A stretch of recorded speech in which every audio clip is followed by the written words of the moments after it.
Jätkame siin stuudios ja liigume muusikaradadele.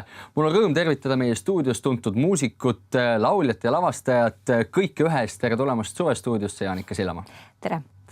Jaanika, 21. juulil on teil etendumas Rakvere linnuses Kaari Sillamaa muusikateatri muinasjutt muusikal Merineitsi. Räägi natukene sellest etendusest, mille lavastaja sa ju ise oled. Tegelikult see on mitte lihtsalt, et me nüüd teeme klassikalise lavastuse ja toome selle välja, vaid tegelikult on see suvelaager. Meil on selline kool, meil on teatrikool ja kui talvel toimuvad nagu tavaline selline, ütleme siis tunnid ja lavastustegevus nagu klassikalisemas plaanis, siis ütleme, et suvelaagrid on meil sellised, kus me võtame kokku noored, me nii-öelda lukustame nad mingist suletud ruumi peaaegu nagu tinglikult 5 päeva ja me teeme täispikka lavastuse suhteliselt korraliku tasemega valmis. Ägedad noored on ka, nendega on hea teha ja see õpside kamp on väga kihvt ja eeltöö muidugi tohutu, kõik fonogrammid, kostüümid, kõik peab olema viimaseni läbi mõeldud hästi valmis, aga et see töö on niisugune intensiivne ja noortega koos ja ühesõnaga ja siis tuleb välja klassikaline Anderseni põhjal Merineitsi kaasvaatuses Rakvere linnuses. Selles etenduses on üks peaosalistest, on siis Eesti otsib superstaari saates tuttav Jaagup Tuisk, kellega mul endal õnnestus ka 4 aastat tagasi Tallinna Televisiooni suvesaates väikese intervjuu teha toona ja on rõõm näha, et teie koolist on tulnud aastate jooksul mitmeid selliseid väga hakkajaid, väga tegijaid noori, on see siis Keter-Jaani, on see sama mainitud Jaagup, et teeb vist rõõmu küll, kui õpilased läbi löövad niimoodi. Jah, väga on ju praegu ka lavakast lõpetavad ja Fatmehel Kelevalt näitleja on Pärnu teatris ja on tõesti väga-väga hea. Meil on Kaarel Raidem on Otsa kooli lõpetanud lauljad. Meil on nagu ja on ka sellised, kes on läinud täiesti teise ala peale, et ja tulevad tagasi, toovad oma lapsed, ja ütlevad ise, et see, mis neile jääb, on see teatriarmastus või see teatav austus nende inimeste vastu, kes päriselt teevad, et sa saad aru, et see ei ole mitte see, et see on suur staar olemine ja meelakkumine, et see on tegelikult väga suur töö ja selles töös on kõige tähtsam mitte üksteisele ärategemine, vaid üksteise kuulamine ja koos tegemine. Paljud televaatajad võib-olla ei tea, millega sa siis täpsemalt ikkagi igapäevaselt tegeled, et sellest nii-öelda suuremast muusikatööstusest oled sa nüüd natukene eemal olnud? No vanus on ka soliidne juba, ütleme niimoodi, et just noored teevad.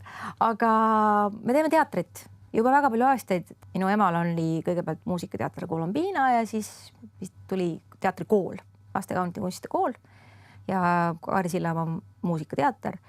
Ja see on selline koht, kus me töötame laste ja noortega, mitte see, et me teeme igapäevaselt ainult tunde, et tüüde, vaid me toome regulaarselt välja lavastusi. Et meie õppeprotsess ongi selline, et me teeme algusest lõpuni, et me teeme kõike koos, et me õpetame nagu sellist teatrikultuuri, et see akutrelliga mees ja see valgustaja, et ta on täpselt sama tähtis kui see peaosaline, kes seal kummardab, sest et see on tegelikult kõik üks asi, mis me teeme. Meie saadet jääb täna lõpetama ballaad nimega Unes ma lendan, mis on tegelikult teil ühest varasemast lavastusest ehk siis Lumekuningannast. Räägi natukene sellest loost ka. Üks moment, enne ütleme, meie peaosaline Johanna-Liise Kabel, ma tahtsin öelda, et kui me räägime, et meil on tulnud välja ägedaid noori, siis ma arvan, et see Johanna-Liise Kabel, kes peaosa teeb, et temast tuleb üks väga-väga äge kujuga. Nii, aga sellest Lumekuningannast ma räägin nii palju, et see on minu kirjutatud muusika, ütleme, instseneering, see tähendab seda, et ma olen võtnud selle muinasjutu ja teinud ta tükkideks ja pannud ta nagu kokku uuesti, et teinud tast nagu näidendi vormis, siis libretto on see õige sõna ja siis lavastasin, et see oli selline tükk, et ma tegin kostüümi ja ma tegin koreograafiga. Ma tavaliselt oma lavastuste laule ise ei laula, aga see lugu tuli selline, et mingitel kontserditel ma vahest esitasin ja see hakkas inimestele nii meeldima, et me tegime sellist video. Aga suur tänu sulle, Jaanika, meie stuudiosse tulemast ja soovin teile igati edu Rakveres siis peagi etenduvas uues lavastuses. Aitäh! Selliseks siis kujuneski meie tänane saade. Minu poolt siit stuudiost kõik ja vaatamegi ära, mida kujutab endast ballaad nimega Unes ma lendan. Head õhtut! Hoian seda kaunist poissi, kuid kauaks, kes seda teab. Paljuski meeled, kuid miks seda ma ei tea. Mõteldes mõõguvad me päevad, väiklus peaks välja tooma tõe, kuid need segasemaks lähevad.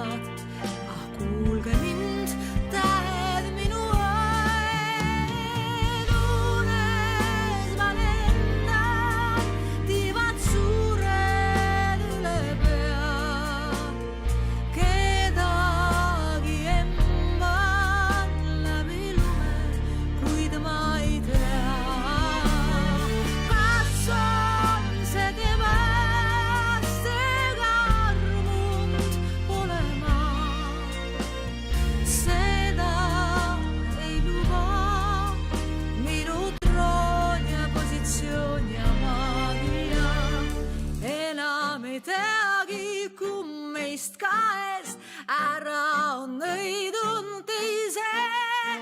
Kui lasen tal minna, ehk juhtub vahest, et enam ei oskagi tagasi saada.